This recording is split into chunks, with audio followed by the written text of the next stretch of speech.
Hello and welcome to a brand new episode of the Daily Debate. My name is Ahmed Nader, and tonight we're going to focus on the World Urban Forum, which is being held here in Egypt, and more specifically in Cairo, from the 4th starting today and until the 8th of November. As we did see today, the participation and the inauguration of the World Urban Forum with the attendance of His Excellency President Abdel Fattah al-Sisi, alongside with the Chief Executive of the World Urban Forum and the UN Habitat, as we did see today, as well as the press conference conducted by Prime Minister Dr. Mustafa Madbouli earlier in the day, focusing on the urbanization and the developments, not just for Egypt, for Africa, for the Arab world, for the region, in terms of urbanization, in terms of the effects of the climate change on the cultural heritage and the architectural heritage as well of Egypt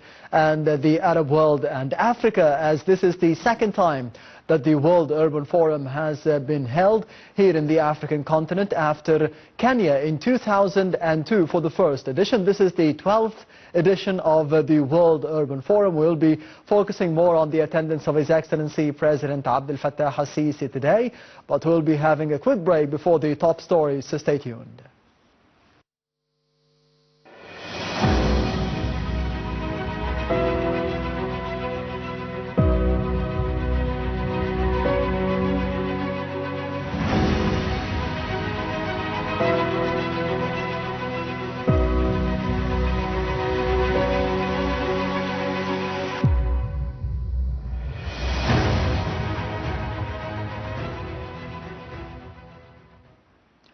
Welcome back. You're still watching the Daily Debate. We will be starting with the main top stories for today, and they come through the presidential activities of His Excellency President Abdel Fattah al-Sisi, who attended on Monday the opening session of the 12th World Urban Forum in Cairo. In his speech addressing the forum, President al-Sisi welcomed all the participants of the 12th World Urban Forum in Egypt. The President reiterated that the forum is a good opportunity to exchange the views over facing urban challenges and support the sustainable development within the 2030 agenda. The head of state called for unifying the efforts to spread peace and stop all the conflicts worldwide, asserting the Egyptian constant keenness on stopping the violence and escalation in the region.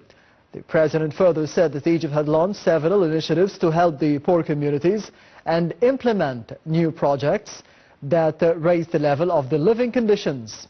He pointed out to the efforts exerted by the state during the past years in the fields of health, education and transportation.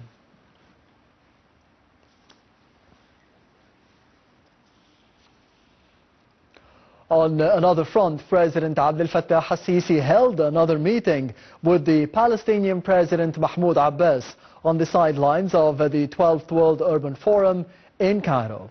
Presidential spokesman Ahmed Fahmy said during the meeting, President al-Sisi stressed the Egyptian constant support to the Palestinian cause and rejected the Israeli escalation in Gaza and the West Bank. The President asserted the importance of intensifying the efforts to reach an immediate ceasefire in the Palestinian territories, providing humanitarian aid and protecting the Palestinian rights and establishing an independent state according to the 1967 laws.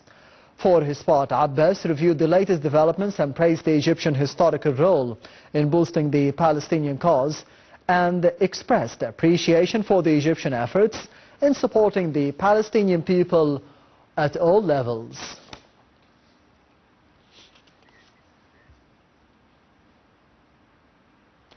President Abdel Fattah al-Sisi on Monday received Sudan's head of the Sovereignty Council, Abdel Fattah al-Burhan, on the sidelines of the 12th World Urban Forum in Cairo. Spokesman of the presidency, Councillor Ahmed Fahmy, said that the meeting stressed the strength of the bilateral ties binding the two countries.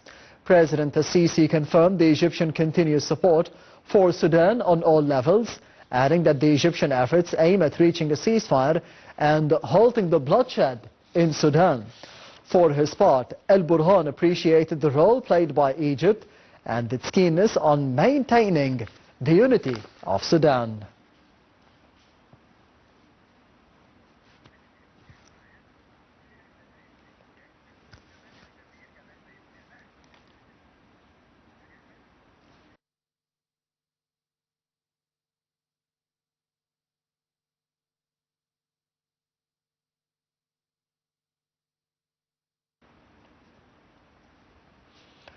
Welcome back. You're still watching the Daily Debate, and to be focusing on such important topics and the top stories that we read for today for the episode. I'm honored to be having with me over the phone for tonight Ambassador Gamal Bayoumi, the former Assistant Foreign Minister.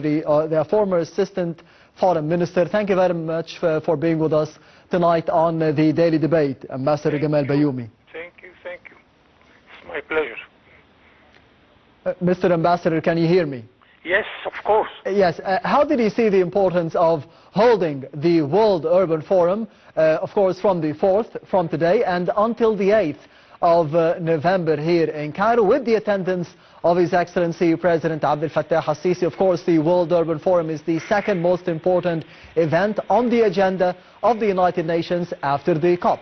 Very important, and it suits our plan for leaving the very small corridor beside the River Nile and to start establishing our buildings all over the Egyptian territory. Now this is the time to cultivate, this is the time for more building out of this very narrow strip around the River Nile. As you can well realize that we are building in Sinai, we are building in the western coast at El Alamein and this part of Egypt. And I hope, of course, that this will lead our young generation for new challenges, where we shall not only building houses or cities, but we want to produce more agriculture. We have a big gap of agricultural products in the Arab world by more than $50 billion of imports for the Arab world. We have to expand our ability to produce more and more industrial products and export it, of course. It rings many bells for many challenges, and I hope this will be a very good start for our plans. But it's not the start, by the way. We have now long history of new cities. I am from Damietta. I see that there is a new Damietta. Yes. There is a new Luxor, new Aswan. All these new cities will absorb more and more of our new generation. Mind you that one of our main challenges is the size of the population. We gave birth since the revolution of 2011 yes, to 27 million children.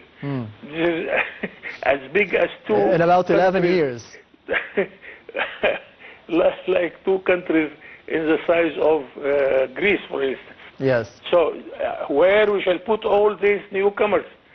Welcome, of course they are welcome, but of course it's our duty to build for them new schools, new hospitals, new houses, a bed, a desk, and whatever they need for their new life. And I am optimistic that such an activity will bring us much more ability to face the challenge for our new generation. Yes, Ambassador Gamal Bayoumi, as we did see today the speech of His Excellency President Abdel Fattah al-Sisi speaking about an opportunity for exchanging the views regarding the challenges that we are facing in terms of the urban challenges specifically. How did you see the developments that we have had here in Egypt under the tenure of President Abdel Fattah al-Sisi when it came to be dealing with the urban challenges over the past 10 or 11 years, and in terms of the near future, dealing and cooperating and collaborating with the UN Habitat, for example, and the United Nations in general through the World Urban Forum, which is being held here for the upcoming 3 or 4 days? Yes, as an old diplomat, I can tell you that really I was not so happy in the last 10 years before the revolution of 2011. Yes. Because our diplomacy was a little bit tired and old. We did not visit any African countries during 10 or 15 years before 2011. Our foreign policy activities were limited to the ambassadorial level and the ministerial level.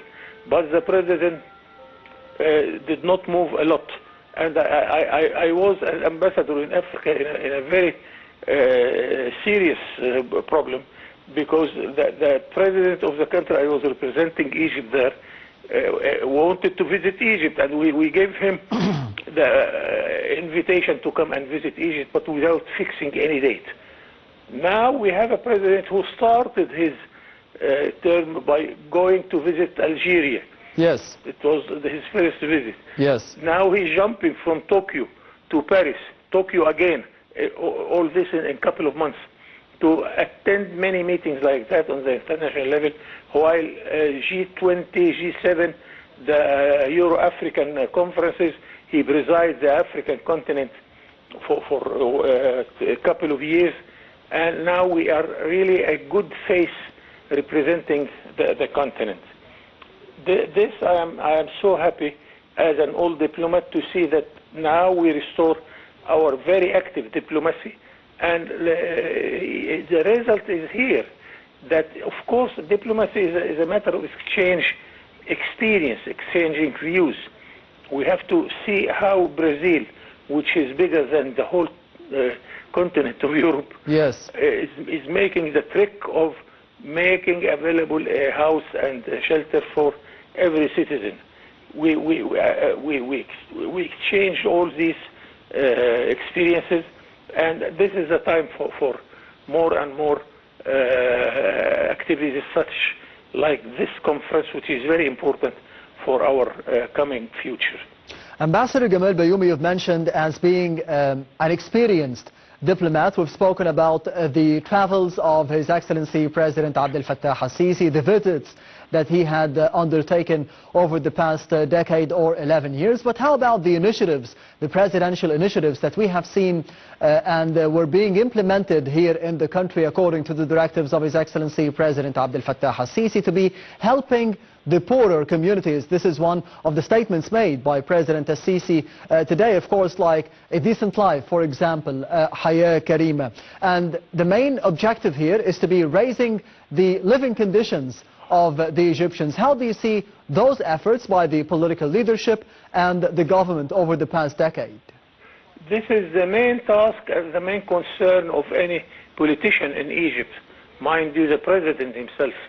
Because really, thank God that you and myself, we are living relatively good conditions of our life. Yes. But I am worried about those who are surrounding us in the streets, the young soldiers, those who are helping us as the working class.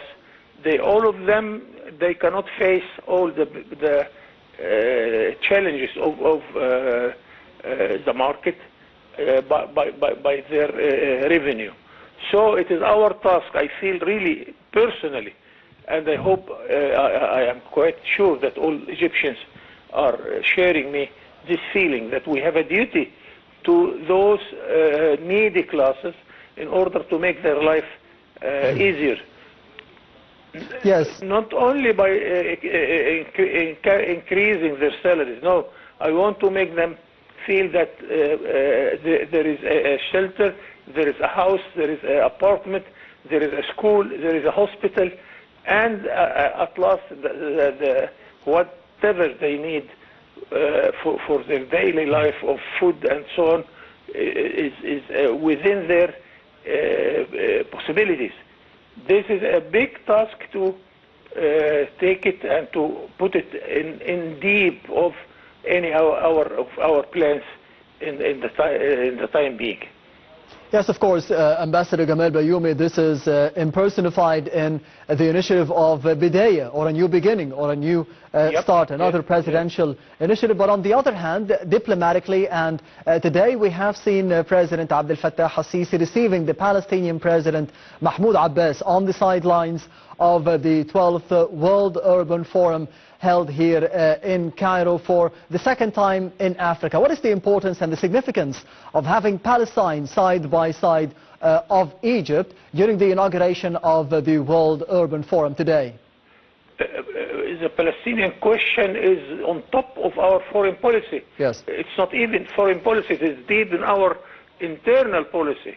And it's not today, it is 2,000 years before Christ, when our army went there to fight the Hyksos in 2000 years before Christ. Yes. Then during Salah ad-Din al-Ayyubi and the Crusaders, then during our generation, where we give whatever we have, we never think twice about giving the Palestinian brothers whatever they need. And once President Sisi asked us that no family in Egypt without sacrificing a victim in the war or giving a hand financially to the Palestinian. And he asked me, do you have victim of war in the Palestinian? I said, two of my cousins. Yes. But let us come about what is happening now. According to the United Nations UNRWA, they say that Egypt gave the Palestinian up till now 80% what they got from the whole world. So this means that Egypt is giving more than 4 times the volume of assistance to the Palestinian. Yes. Because it is deep in our interest, it is deep in our mind, and it's our immediate border, and we shall never hesitate to give more and more the utmost we can do. Yes, Ambassador Gamal Bayoumi, how do you see the latest developments regarding Palestine and the efforts of Egypt to be supporting Palestine and de-escalating the situation in Gaza and the West Bank and Lebanon as well? Yes, diplomatically we are doing our best. we succeeded in the United Nations General Assembly to get voting from 154 countries asking to stop the war. The obstacle there is well known. It is the right of veto in the Security Council. And we made another victory there, although the United States voted against by veto, but 14 other countries voted for stopping the war. So we have an unfair situation, but I think that we succeeded to show the whole world the justice of our case, that the whole world is standing behind us. But I am not optimistic about the timing of getting peace immediately, because we have 2 participants in this war who are in benefit from the war. First is the Prime Minister of Israel, because he knows, and all of us know, that if he stops the war, he will go to jail, because he is requested to go to face many crimes he did. The second is the industry of armament. They sold during this war more than $50 billion of articles, of war articles, to the whole area. Who can stop this? So our good weapon is the long breath. Take a long breath, close your eyes for the coming 10 or 15 years, and then you will see that the Palestinians are exceeding the number of the Israelis, that they will be leading in their country. And those who are asking for the 2-state solution, they are really seeking something for the sake of Israel. If you ask me, I would advise our brothers, the Palestinians, to stay in one country. Yes. And very soon they will exceed in number the Israelis, and they will be in charge of their own country. So it is a matter of timing. It is a matter who can resist this bad situation. And I am quite sure that the Palestinian resistance will succeed at the end. But don't be optimistic about timing. We need 10, 15 years for this war. Yes, Ambassador Gamal Bayoumi, the former Assistant Foreign Minister, thank you very much for being with us tonight on the Daily Debate over the phone.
Welcome back. You're still watching the Daily Debate on an important topic for today, for the future of the urbanization here in Africa, and more specifically in Egypt, for the first time and for the second time in the history of Africa, to be organizing the World Urban Forum from the 4th and until the 8th of November for the 12th session. As we did see today, the inauguration being attended by His Excellency President Abdel Fattah al-Sisi. But this brings us to the other top story for today. As addressing a press conference ahead of the forum's launch, Prime Minister Mustafa Madbouli on Monday asserted that choosing Cairo to host the event is a message of appreciation from the United Nations for the historic city status and capability of organizing world events.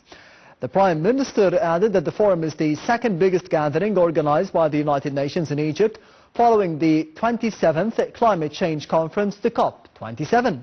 Madbouli noted that Egypt has one of the largest experiences worldwide in the urban development and upgrade of shanty and unsecured areas, citing the success of the presidential initiative, A Decent Life.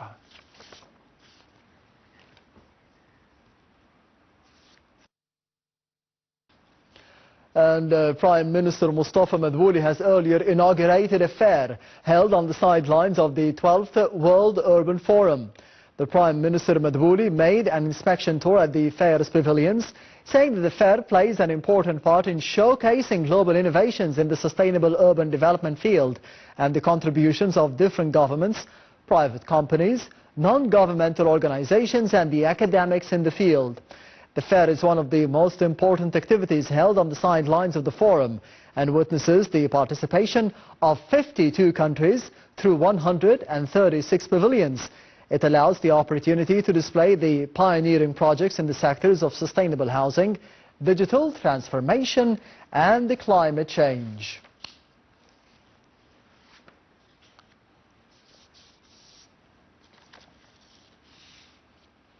And we will be heading to the first report of the Daily Debate for tonight, focusing on the commencement of the 12th session of the World Urban Forum here in Cairo, which is the second most important conference or event on the agenda of the United Nations. And of course, Egypt has earlier organized the COP27 here in Cairo a couple of years ago in Sharm el-Sheikh. We'll be having more details in the upcoming reports, so stay tuned. The 12th World Urban Forum commences in Cairo on Monday. The 12th session of the World Urban Forum, WUF 12, convened by the United Nations Human Settlements Programme, the UN Habitat, started in Cairo on Monday and runs until the 8th of November of 2024 under the theme, It All Starts at Home, Local Actions for the Sustainable Cities and Communities. The 12th World Urban Forum, WUF 12, is held at the Egypt International Exhibition Center in New Cairo. This week will mark the forum's return to Africa for the first time since its inaugural session in 2022 in Nairobi, Kenya. The event, inaugurated by Prime Minister Mustafa Madbouli and Anna Claudia Rosbach, features prominent figures as the UN Habitat Under Secretary General and the Executive Director, who deliver remarks during the opening ceremony. Among the attendees, Minister of Finance Ahmed Kujok, Minister of Planning and Economic Development Rania Al-Mashot, Minister of Local Development Manal Awad, and the Minister of Housing, Utilities and Urban Communities Sharif Al-Shirbini. The World Urban Forum of 12 draws over 20,000 attendees from more than 170 countries, including representatives from financing institutions, civil society, academia, the business community, and the urban planning sectors. Attendees will engage in over 500 sessions and workshops, exchanging insights and ideas on various urban development issues. The Urban Expo also takes place, showcasing the latest innovations and solutions to urban challenges. The forum is focusing on 6 key themes. Number 1, Housing Our Future, addressing the global housing challenges. Number 2, Cities and Climate Crisis, exploring cities' roles in a climate action through adaptation and mitigation. Number 3, Stronger Together, highlighting the partnerships between the governments, businesses and the communities to foster resilient, inclusive cities. Number 4, financing the localization and localizing finance, enhancing local governments' access to the finance, and developing financial systems to support sustainable urban growth. Number 5, putting people first in a digital era, utilizing technology for the inclusive urban solutions. And number 6, the loss of home, addressing displacement caused by the global crises. The WOOF 12 aims to promote the localized solutions to the unprecedented urban challenges facing the world today, including rapid urbanization, rising urban poverty, housing shortages, and climate change impacts. It will also underscore the urban development priorities of developing nations in alignment with the UN Sustainable Development Goals, the SDGs, providing a platform to share the innovative strategies and community-led successes.